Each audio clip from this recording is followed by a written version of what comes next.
Hi, I'm James Shillinglaw here in Washington, D.C., and we're here at the National Press Club for the actual kickoff of ASTA's annual legislative day. And actually, it's also a kickoff of their annual surveys, and we just heard from that. And we're here with Zane Kirby, who's ASTA's president and CEO. We're going to ask Zane about what's going on legislative day this year, as well as some of the results of the survey that just came out. And there's some encouraging things that were uncovered by this survey, and you're going to hear about all that and more on Insider Travel Report.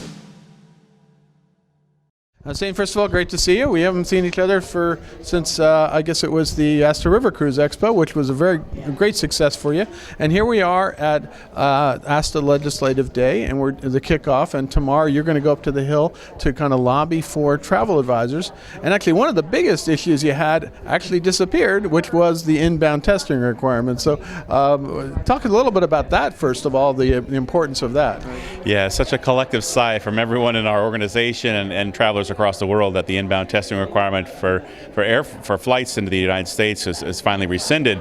That really was put wind in our sails, because it caused us a kind of certainty that once people go abroad, they're not going to get stuck there at their own expense. They're not going to have to navigate foreign countries' healthcare system in order to get tested again to return to the United States. So it really brought that certainty back to the travel planning, and because of that, it's put a lot of wind in our sails. It's the phones are ringing off the hook.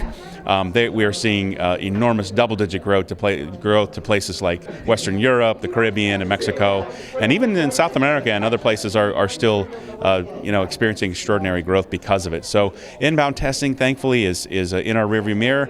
The Biden administration was the one that actually rescinded the CDC's orders, so it shows that perhaps there was even some daylight between the CDC and the Biden administration, which we would welcome, because there are so many more considerations to take than just the strict lens of public health, and we think that the Biden administration is now attuned to that.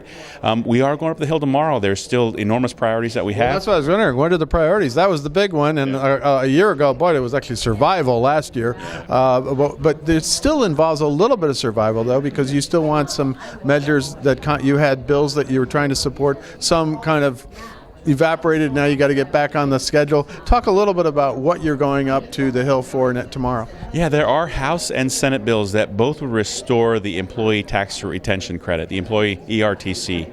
And that would really help, because the fourth quarter ERTC was stripped out of the infrastructure bill last year. It was used as a pay-for funding for the infrastructure projects that the Biden administration wanted to implement.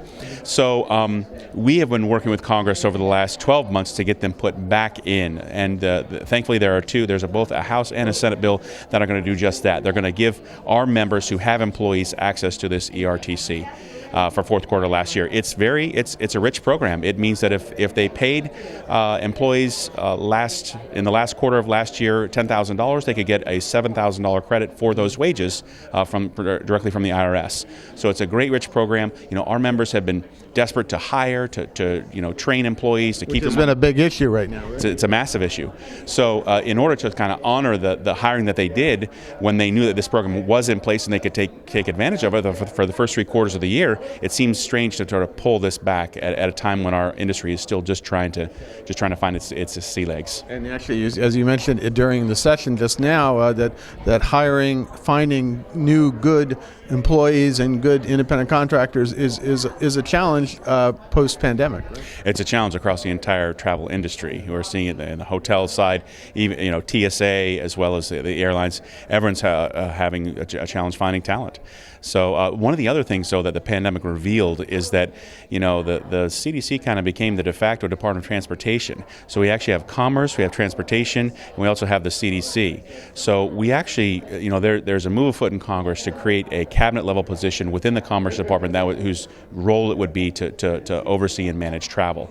And we're fully in favor. Back to the future. There used to be one many, many, many years ago, and now it evaporated back, I think, during the Clinton administration. We're one of the only countries in the world that doesn't have a cabinet level position for tourism, and so this again would give us a real a strong place to go and look to and take our issues to that would certainly be more pro travel and pro ASTA. ASTA. Now, during this session we just had at the National Press Club, you revealed the results of several surveys, actually, but one particular. What are some of the good points that came out of those surveys, in your view, that are really positive for travel advisors?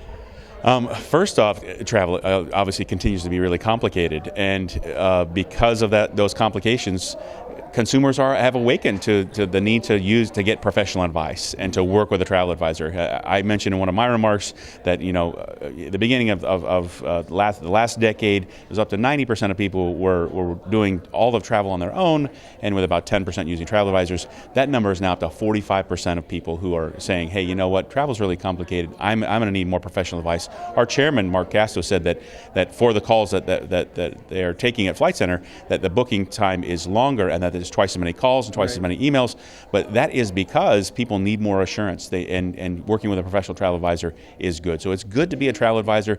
The other thing that came from the study that I think is just fantastic for our business is that people have been pent up for 2 years and they're just not taking it anymore. They've absorbed the price increases that they've seen in both the airlines and hotels and stays, and they're just desperate to get out there and desperate to see the world, because it is, I said this in my remarks, that it's endemic to the human spirit to go and see and do. And when that right has been curtailed, people they're making up for lost time. Well, I know, and that survey was great. I mean, how long they'll keep that pent-up demand in the face of higher prices, we have to cross our fingers and think that they will, because a lot of them, at this point, why not? I mean, go and travel, right? It's true. Now, I don't know about you, James, but every time I go somewhere, I want to go 3 more places. So I think that getting back out there, it's what John said in his remarks. It's one of these markers that the pandemic is over.